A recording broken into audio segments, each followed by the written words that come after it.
Kabar mengejutkan datang dari Timur Tengah.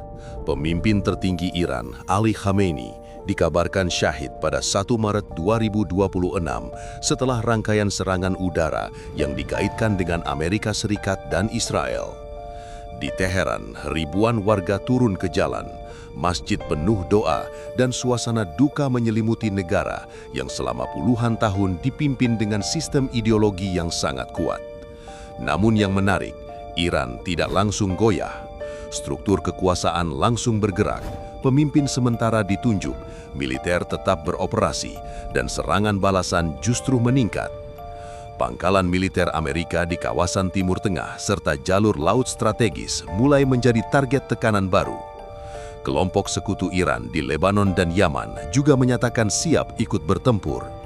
Dampaknya, harga minyak melonjak dan Selat Hormuz kembali menjadi titik paling berbahaya di planet ini.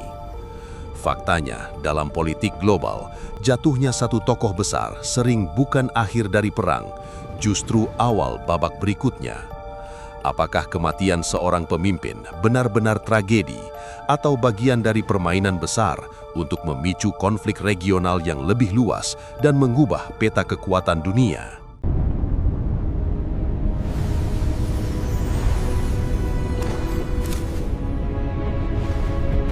Bagaimana rasanya ditikam dari belakang oleh negara yang katanya sahabat? Arab Saudi dan Qatar baru saja sadar kalau mereka hampir membakar negara sendiri demi melindungi skenario licik negara adidaya. Pada 2 Maret 2026, kilang minyak raksasa Ras Tanura di Arab Saudi meledak akibat serangan drone. Dunia langsung menghujat Iran, namun investigasi menemukan fakta mengejutkan. Drone yang digunakan adalah replika buatan AS dan Israel yang dirancang khusus agar mirip dengan drone Iran. Tujuannya satu, memfitnah Iran dan memaksa negara-negara Arab terjun ke medan perang. Kelicikan ini terkonfirmasi setelah agen-agen Mossad ditangkap di Qatar dan Arab Saudi.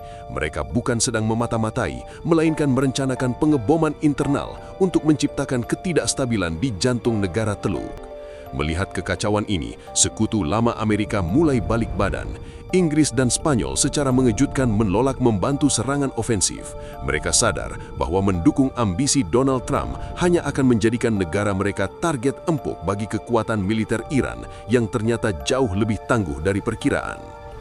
Ini bukan sekedar perang antar negara, melainkan operasi bendera palsu atau false flag yang sangat rapi. Ada upaya sistematis untuk menumbalkan stabilitas dunia demi menghancurkan satu rezim di mana negara-negara Arab dijadikan umpan dan sekutu Eropa dijadikan tameng bagi kepentingan elit tertentu. Mau tahu bagaimana video seperti ini dibuat? Aku jelaskan semuanya di e-book, link di bio.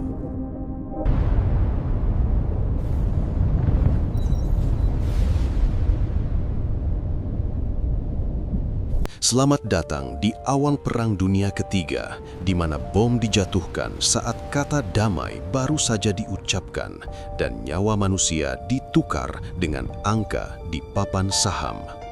Pada pagi hari 28 Februari 2026, Tehran diguncang serangan rudal presisi yang menghantam pusat kekuasaan Iran, mulai dari area pemerintahan hingga fasilitas strategis negara dan memakan korban salah satu pimpinan tertinggi Iran. Operasi militer ini disebut sebagai aksi pencegahan ancaman keamanan. Tapi yang membuat dunia terkejut, serangan terjadi hanya 2 hari setelah perundingan damai internasional kedua negara konflik yang katanya berjalan positif. Di saat alasan resmi berbicara soal program nuklir, muncul pertanyaan besar, jika negosiasi masih berlangsung dan pelucutan senjata sudah disepakati, kenapa serangan tetap diluncurkan? Ini tidak lain dan tidak bukan karena pihak Barat sudah dibayangi ketakutan akan diserang duluan oleh Iran, sehingga Iran menganggapnya sebagai pengkhianatan diplomasi. Iran pun membalas dengan serangan ke berbagai pangkalan di kawasan Timur Tengah, membuat situasi semakin mendekati konflik. Dampaknya, harga saham perusahaan senjata melonjak dan mereka berpesta, sedangkan harga minyak dunia terancam naik karena Selat Hormuz ditutup. Apakah ini benar soal keamanan atau justru permainan geopolitik dan ekonomi raksasa? Karena dalam setiap perang modern, yang pertama hancur bukan hanya kota, tapi juga kebenaran dan kemanusiaan.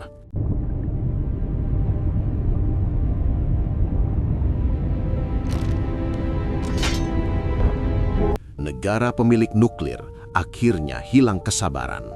Pakistan resmi membom ibu kota Afghanistan dan Perang Dunia Ketiga mungkin saja dimulai bukan dari Eropa, tapi dari tetangga kita di Asia. Dua tetangga yang sudah lama tidak akur, tiba-tiba salah satunya meledakkan wilayah negara tersebut. Pakistan yang punya 170 hulu ledak nuklir baru saja mengumumkan perang terbuka lewat Twitter setelah merasa dikhianati oleh rezim Taliban. Pakistan menuduh Afghanistan menjadi kaki tangan India untuk merusak keamanan mereka. Di sisi lain, Afghanistan yang tidak punya jet tempur canggih membalas dengan taktik paling mengerikan, bom bunuh diri massal yang mulai masuk ke kota-kota Pakistan. Bagi kita di Indonesia, ini bukan sekedar berita luar negeri. Pakistan adalah pembeli minyak sawit atau CPO terbesar kita, bahkan lebih besar dari Cina.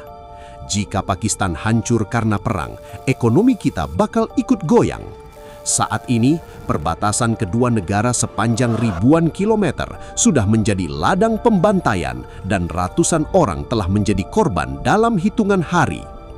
Banyak yang menduga perang ini sengaja dipicu oleh kekuatan global untuk melemahkan dominasi nuklir di wilayah Islam dan memaksa ketergantungan total pada lembaga keuangan Barat.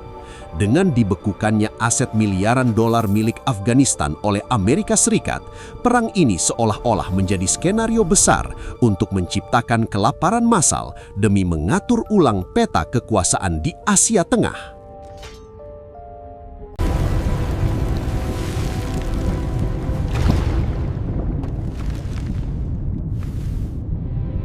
Pernahkah kalian berpikir kalau Indonesia itu sebenarnya terlalu lemah untuk ikut Perang Dunia Ketiga? Atau sebaliknya, kita justru sedang memainkan peran sebagai anak baik yang paling licik di dunia? Aslinya, tujuan Perang Dunia itu adalah ajang perebutan sumber daya yang terbatas. Tapi lihat Indonesia, emas kita diambil, kita diam. Laut kita dikeruk tetangga, kita santai. Pasir kita dipakai negara lain untuk memperluas wilayahnya, kita cuma menonton. Banyak yang bilang mentalitas pengecut, tapi sebenarnya ini adalah insting bertahan hidup yang unik. Alam kita terlalu subur. Di negara lain, kalau oase diambil, mereka mati. Jadi mereka harus perang habis-habisan. Di sini, kalau kita diusir dari satu hutan, pindah ke gunung sebelah pun kita masih bisa makan buah dan minum air bersih. Kita tidak punya alasan mendasar untuk mati-matian angkat senjata hanya demi sejengkal tanah, karena tanah kita ada di mana-mana. Jadi, Indonesia sengaja membiarkan kekayaan alamnya dijarah secara halus oleh negara-negara kuat dunia. Mengapa? Agar saat Perang Dunia Ketiga meledak, tidak ada satupun negara yang mau menghancurkan Indonesia. Negara-negara besar itu butuh Indonesia tetap utuh sebagai gudang logistik dan kebun raksasa mereka. Kita tidak akan pernah diserang, bukan karena kita kuat secara militer, tapi karena kita adalah aset bersama yang terlalu berharga untuk dihancurkan. Kita selamat karena kita memilih untuk menjadi pelayan dan jongos bagi semua pihak yang sedang bertikai. Apakah kalian setuju atau punya pendapat lain?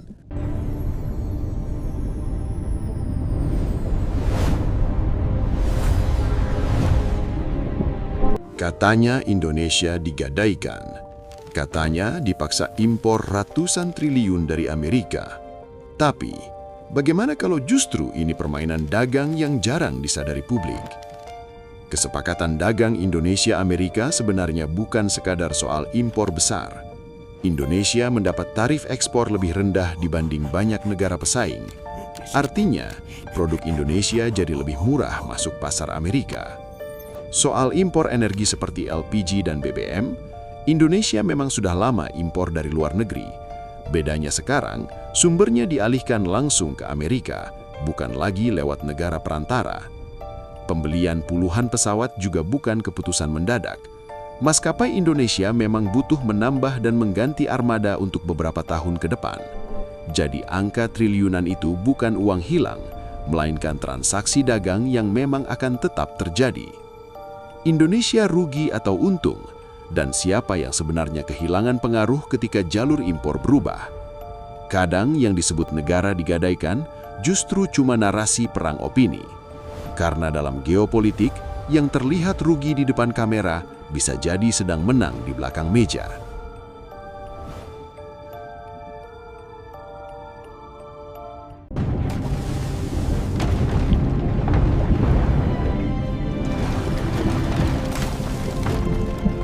Bagaimana kalau tiba-tiba minimarket langganan Anda di desa dipaksa tutup? Jelas bukan karena bangkrut, tapi karena pemerintah sengaja mengusir mereka agar Anda tidak punya pilihan lain. Saat ini pemerintah punya rencana besar membatasi Alfamart dan Indomaret di desa supaya koperasi desa merah putih bisa berjaya. Sekilas terdengar mulia karena membela ekonomi rakyat, tapi mari kita pakai logika sederhana. Retail besar itu sudah punya sistem canggih. Mereka tahu cara kirim barang supaya harga tetap murah sampai ke pelosok. Sementara itu, koperasi baru ini pengelolanya banyak yang belum berpengalaman di dunia dagang. Mengurus stok barang itu sulit. Kalau salah urus, harga barang di desa bisa jadi lebih mahal atau malah sering kosong karena barangnya telat datang.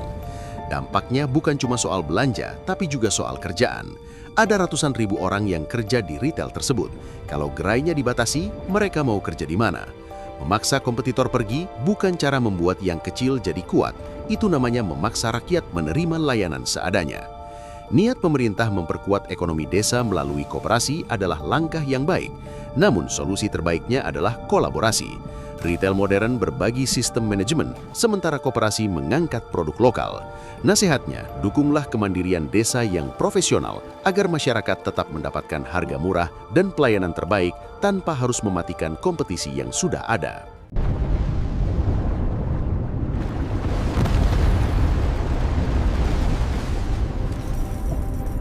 Pernahkah kalian berpikir kalau senjata seharga mobil bekas bisa membuat negara adidaya tekor miliaran rupiah dalam semalam? Selama ini kita didongengkan bahwa teknologi militer termahal selalu menang, tapi fakta di lapangan justru bicara sebaliknya. Salah satu taktik yang sering dibahas adalah strategi perang murah yang digunakan Iran. Contohnya drone bunuh diri seperti Shahed 136.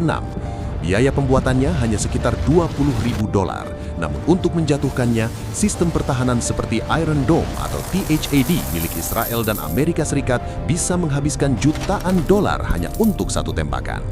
Artinya, jika puluhan atau ratusan drone datang sekaligus, lawan harus membakar miliaran dolar hanya untuk bertahan.